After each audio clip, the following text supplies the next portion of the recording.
चलिए जानते हैं आज की उत्तर प्रदेश की 25 फटाफट बड़ी खबरों को सिर्फ 5 मिनट में। पर अब तक हमारे चैनल को सब्सक्राइब नहीं किया है तो सब्सक्राइब कर दें। उत्तर प्रदेश के मुख्यमंत्री योगी आदित्यनाथ ने कानून व्यवस्था को लेकर बड़ा बयान दिया है। उन्होंने अधिकारियों को निर्देश दिया कि अपराध और माफिया के खिलाफ कार्रवाई में किसी भी तरह की ढिलाई न बरती जाए। सरकार ने दावा किया कि प्रदेश में अपराध नियंत्रण के लिए लगातार सख्त कदम उठाए जा रहे हैं।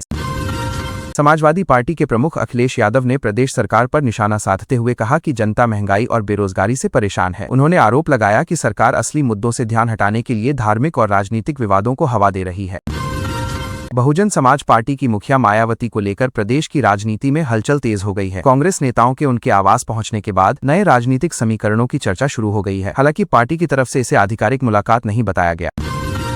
उत्तर प्रदेश में भाजपा संगठन को मजबूत करने के लिए मुख्यमंत्री योगी आदित्यनाथ ने कई जिलों में समीक्षा बैठकें करने का निर्देश दिया है। पार्टी आगामी चुनावों को देखते हुए बूथ स्तर तक संगठन को सक्रिय करने की रणनीति पर काम कर रही है।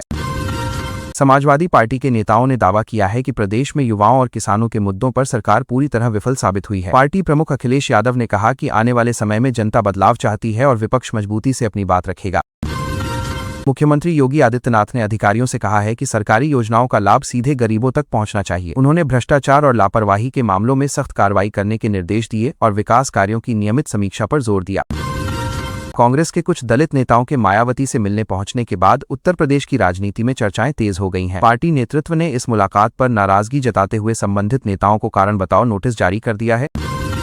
प्रदेश में धार्मिक आयोजनों और सार्वजनिक कार्यक्रमों को लेकर राजनीतिक बयानबाजी तेज हो गई है। मुख्यमंत्री योगी आदित्यनाथ के बयान पर विपक्षी दलों ने सवाल उठाए और कहा कि सरकार को सभी समुदायों के लिए समान नीति अपनानी चाहिए। समाजवादी पार्टी की तरफ से कहा गया है कि प्रदेश में शिक्षा व्यवस्था को बेहतर बनाने की जरूरत है। अखिलेश यादव ने छात्रों से जुड़े मुद्दों को उठाते हुए सरकार से पारदर्शी भर्ती और परीक्षा प्रणाली लागू करने की मांग की। उत्तर प्रदेश सरकार ने प्रशासनिक स्तर पर तेजी लाने के लिए विभागों की समीक्षा शुरू कर दी है। मुख्यमंत्री योगी आदित्यनाथ ने मंत्रियों और अधिकारियों को समय सीमा में योजनाएं पूरी करने का निर्देश दिया है। बहुजन समाज पार्टी संगठन को मजबूत करने के लिए प्रदेश भर में बड़े कार्यक्रम आयोजित करने की तैयारी कर रही है। पार्टी नेताओं का कहना है कि आने वाले चुनावों में बीएसपी नई रणनीति के साथ मैदान में उतरेगी और दलित वोट बैंक को मजबूत करेगी। भाजपा नेताओं ने दावा किया है कि उत्तर प्रदेश में विकास कार्य तेजी से आगे बढ़ रहे हैं। सरकार का कहना है कि सड़क, बिजली और कानून व्यवस्था के क्षेत्र में कई बड़े बदलाव हुए हैं जिससे जनता को सीधा लाभ मिल रहा है। विपक्षी दलों ने आरोप लगाया है कि प्रदेश में कई अहम मुद्दों पर सरकार जवाब देने से बच रही है। समाजवादी पार्टी और कांग्रेस नेताओं ने कहा कि रोजगार और किसानों की आय बढ़ाने पर सरकार को विशेष ध्यान देना चाहिए। मुख्यमंत्री योगी आदित्यनाथ ने पार्टी कार्यकर्ताओं से कहा कि जनता के बीच जाकर सरकार की योजनाओं की जानकारी दें। भाजपा संगठन आगामी चुनावों से पहले जनसंपर्क अभियान तेज करने की तैयारी में है। उत्तर प्रदेश में 2027 विधानसभा चुनाव को लेकर राजनीतिक दलों ने अभी से रणनीति बनानी शुरू कर दी है। भाजपा, समाजवादी पार्टी और बहुजन समाज पार्टी सभी अपने अपने वोट बैंक को मजबूत करने में जुट गई हैं। कांग्रेस नेताओं की मायावती से मुलाकात की कोशिश के बाद विपक्षी एकता को लेकर चर्चाएं तेज हो गई हैं। हालांकि कांग्रेस ने साफ किया कि ये अधिकृत बैठक नहीं थी और पार्टी अनुशासन का पालन जरूरी है। समाजवादी पार्टी ने दावा किया है कि प्रदेश में युवाओं का रुझान विपक्ष की तरफ बढ़ रहा है। पार्टी नेताओं ने कहा कि रोजगार, शिक्षा और किसानों के मुद्दों पर जनता सरकार से जवाब मांग रही है। मुख्यमंत्री योगी आदित्यनाथ ने प्रशासनिक अधिकारियों को जनता की शिकायतों का त्वरित समाधान करने के निर्देश दिए हैं। सरकार का कहना है कि शिकायत निवारण प्रणाली को और मजबूत बनाया जाएगा। प्रदेश में भाजपा और समाजवादी पार्टी के बीच बयानबाजी लगातार तेज होती जा रही है। दोनों दल आगामी चुनावों को देखते हुए एक दूसरे पर हमला बोल रहे हैं और अपनी राजनीतिक जमीन मजबूत करने की कोशिश कर रहे हैं। बहुजन समाज पार्टी ने संगठन विस्तार को लेकर कई जिलों में बैठकें करने का फैसला किया है। पार्टी नेताओं का कहना है कि कार्यकर्ताओं को गांव स्तर तक सक्रिय किया जाएगा ताकि चुनावी तैयारियों को मजबूत बनाया जा सके।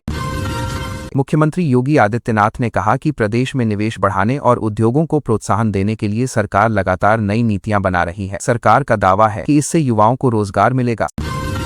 समाजवादी पार्टी प्रमुख अखिलेश यादव ने सरकार पर हमला बोलते हुए कहा कि प्रदेश में जनता को मूलभूत सुविधाओं के लिए संघर्ष करना पड़ रहा है। उन्होंने दावा किया कि विपक्ष जनता की आवाज उठाता रहेगा।